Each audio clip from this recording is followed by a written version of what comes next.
Talo kasi. Hindi, ikaw po na tinopak. Kaya galit na galit yung anak niyang bunso.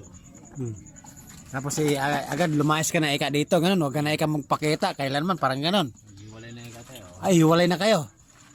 Baka ako, susunod-sunod kakakautang naman.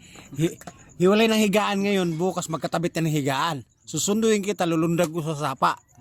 Style nag-shooting ng probinsyano. Season number 3 na ng probinsyano. Gagalit niya sa kanya yung anak niyang bunso.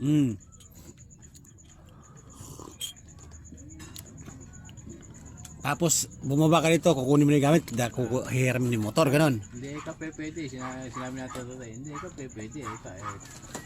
Wala ikang tao dyan. Kahit ano ikang gamit eh. Hindi ikaw pwede kunin. Wala ikang tao. Sabi nino? Hindi lang. Sabi niya Ate Roy. Andiyan ka naman ikaw eh. Ikaw naman ikaw tao dyan. Oh. Hindi ikaw yung anak ko ikaw bunso ikaw ano eh. Hindi. Basta ka nakakahayad. Ibig sabihin yung mga gamit mo doon, andun sa kanya. Kung yun, ang sabihan sa siguro ng anak niya, napakabait ikan Tito Russell na ginamit niya Oo. siguro. Tapos ngayon, nagdesisyon ka na maghiwalay tayo. Wala nang balikan talaga. Siya Siya. siya nagsabi. Ibig sabihin, parang ayaw mo pang magpaghiwalay kasi siya nagsabi. Inaaraw ko pa nga nun eh, ayaw niya, di sige. Nagarumbang pa yata kayo kanina bago uminom, di ba? Kasi ngayon, hiwalay nga kayo, hiwalay ka na higaan. Ibig sabihin, baka kulang nga lang sa kiyod.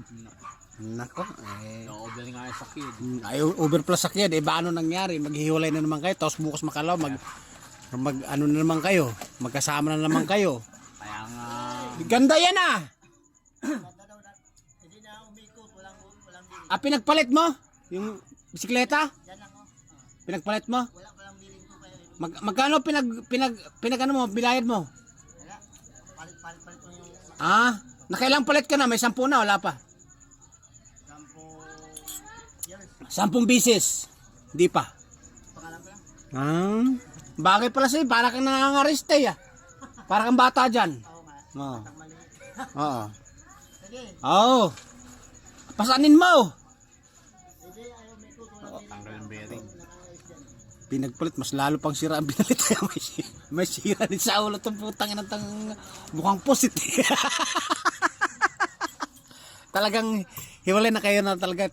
Totoong hiwalay na talaga yan. Totoo.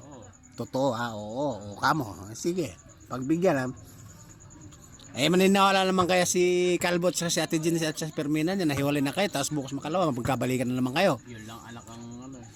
Dito hindi siya makapunta rin. Kasi nagawin nga sila ni Ganun din yung sinasabi mo sa akin noon na hiwalay na kayo, tapos bukas makalawa, madaling araw, andyan na. nagawin nga sila ni Jean. Tapos nag-akbayan na naman kayo, sasabihin magkahiwalay kayo ng tulugan, magkasama na naman kayo ng tulugan, kiura na naman. Wala.